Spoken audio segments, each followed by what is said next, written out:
You spend too much time on Facebook and Twitter. You spend too much time on YouTube.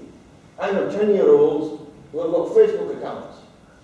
10-year-olds have got Facebook accounts. I didn't set up a Facebook account until I was what? I think I was 18, not even that, 19 years old when I put a Facebook account. Now 10-year-olds have got it. Don't lie to me, be honest. How many of you guys got a Facebook account? Put your hand up. Be honest, you don't need to lie. There's nothing to be shy of. I'm going to find you. I'm on Facebook. You'll find me on there. We won't have me. Even your teacher, Hadith at the back, he's on Facebook as well. I think he's about 45 years old. I'm being generous, they're being generous. So you need to ask yourself how you control it. In the end, you control it. No, the moment Facebook controls you, then there's a big, big problem. If you can control the remote control, you're alright. But if the remote control is controlling you, what does that mean? I think Imam said, how the hell is the remote control going to control me? It's in my hand. It's in your hand, but there's so much you can watch on TV. You can watch haram stuff, you can watch halal stuff. You can watch MTV Cribs. That's up to you. It's your choice. You choose to watch it. You don't blame anything else. You choose to watch CBeebies. Any of you guys watch it? He likes it because it's his favourite. He's what, 12 years old? You grow out of it, man. You stop watching that. You start watching Match of the Day at that age.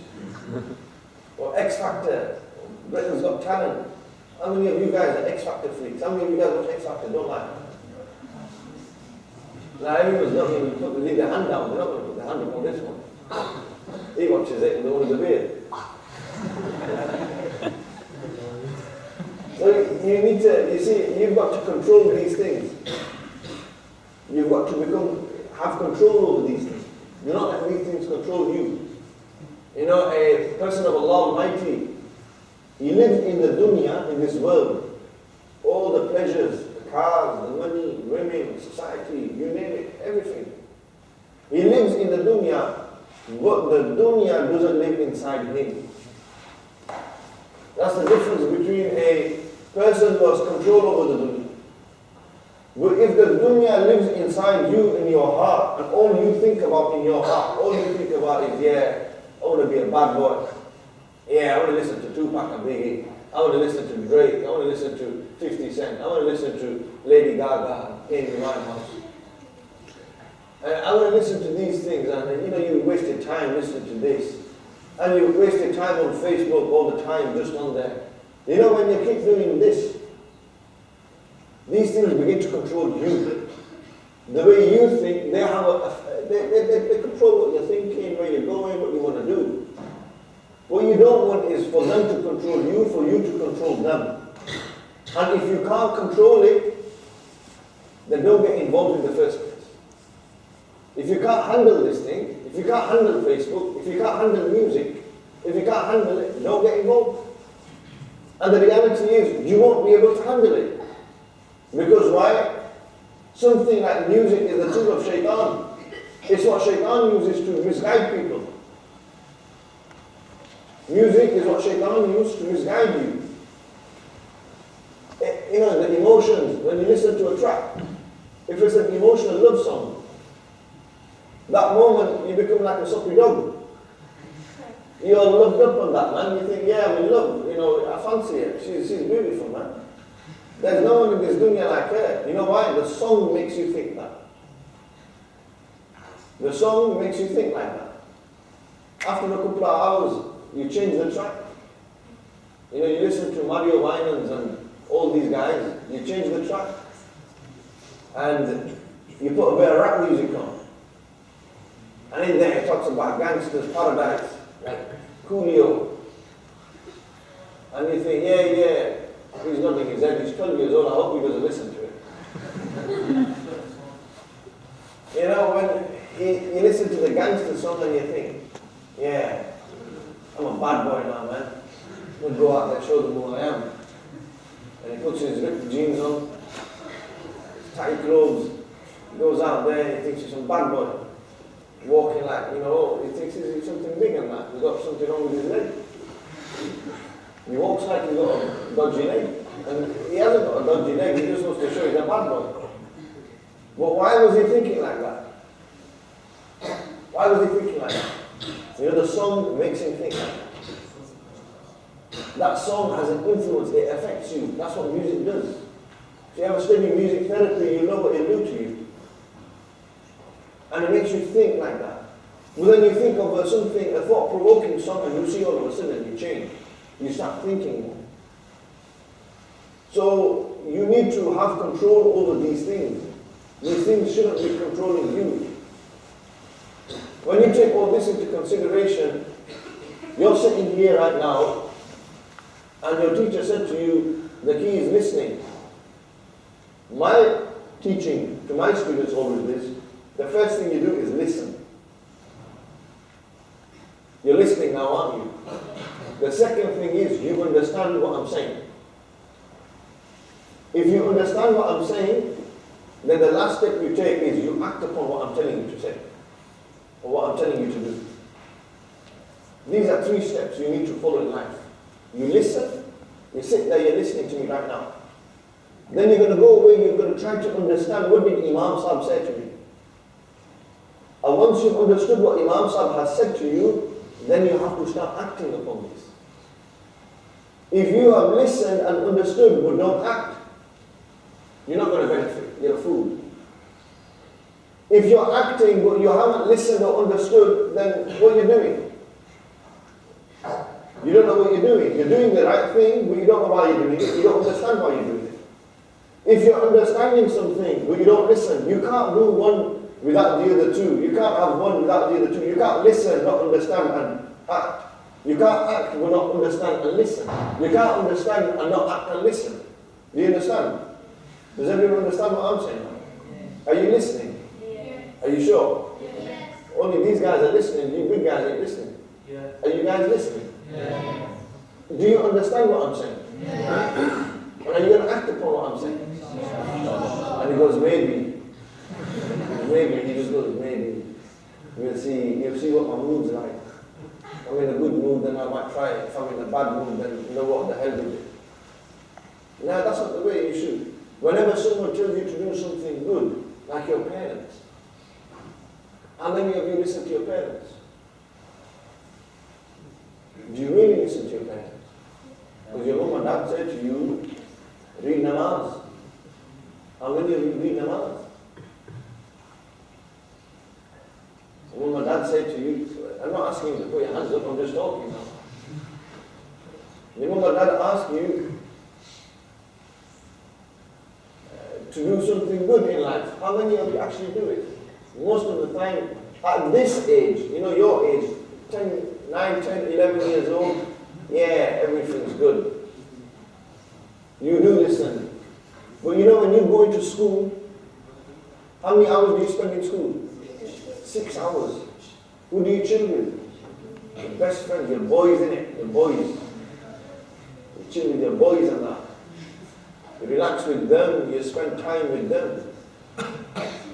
And you stay with them, and whatever they do, you will do. If he's messing around, you're going to mess around because he's your boy.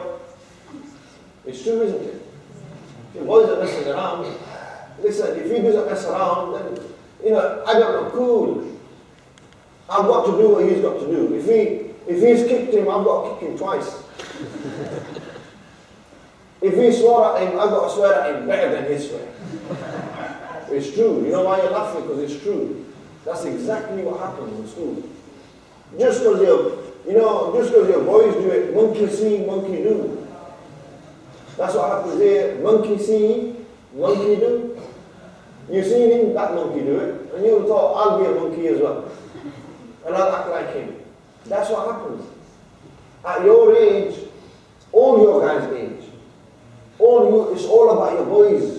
Chilling with the boys, relaxing with them, spending time with them, you don't worry about your mother and father. You think, I want to go out, I want to go to cinema, I want to watch the latest movie. I want to watch the latest movie, I want to do this, I want to do that. I don't want to spend time at home. I don't want to spend time with my mom. I don't want to sit with my father. When I get older, when I've got time, I'll sit with them. Now I'm going to chill. At your age, it's all about chilling. That's all you think about. I want to go to the park and play football. I'm telling you, at your age, this is not what you should be doing. Especially if you do not find the balance between play hard and work hard. If you do not find the balance between chilling and studying, then there is no point in you chilling. You've got to find the balance. You've got to make sure that you enjoy life within the limits of Islam. And at the same time, you're progressing in your Islam. You're progressing in your Islam. And how do you progress in your Islam? You study about your religion. If I ask you now, I'm going to pose a few questions to you guys. I want you guys to answer to me. What date was the Prophet ﷺ born? What day? Monday. What was the date? 12th Rabiul Awwal. Yeah, what year was it born? 571? 570 or 571. What's the difference between AD and CE? What year are we in now? 2011. And Islamically we're in the year? 1433. 1433rd year of Hijri. Yeah? So what's the difference? What does AD stand for? No, not after death. After Jumana. Yeah? This is after Isa was lifted to the heaven. 570 years after Nabi sallallahu alayhi wa alihi wa sahbihi wa sallam arrived to the dunya. They were born. What day was it? Monday. What time were they born? Just before Salatul Fajr, in that time, the blessed period of Tahajjud. In that period. How old was Nabi sallallahu salam when the grandfather Abdul Muttalib radiallahu anhu passed away? 8 years old.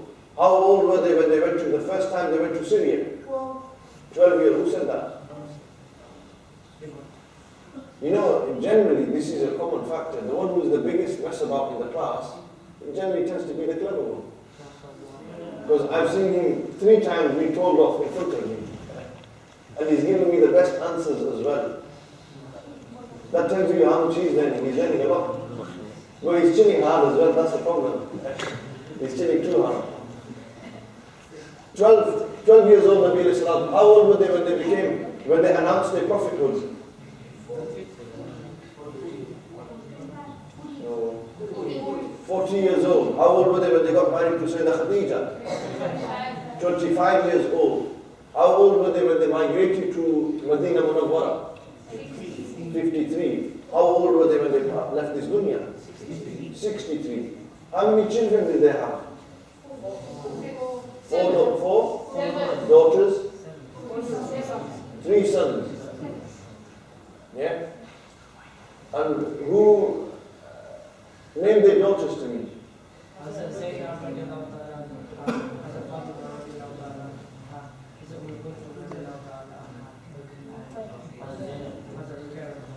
Good. Sayyidah Zainab, Sayyidah Kulthum, Sayyidah Ruqayya, and Sayyidah Fatima Zahra, radiyallahu ta'ala anhum ajma'een. Allah be pleased with all the daughters of Nabi sallallahu alayhi wa sallam. So it's good, it's good you know this, man. You guys have been educated well. But now you need to go further. Just as you know about the Prophet sallallahu alayhi wa sallam's life and these aspects, you need to know now how to read namaz. How do you do wudu? You don't need to tell me, but I'm just asking these questions. How do you do istinja? How do you clean yourself? How do you clean your backside? When you go toilet, how do you clean yourself? How do you have a shower? An Islamic shower? How do you do wudu? How do you stand in front of Allah Almighty? How do you read salah? What do you read in your salah? Why do you read your salah? Why do you do all these things? Why do you fast in Ramadan? What are the rulings of fasting? What are the rulings of Hajj? What are the rulings of zakat? This is what you call your fiqh. This is your practical side of your Islam. You need to know about your faith. And then equally, why do you believe in Allah Almighty? the belief in Allah Almighty, Tawheed,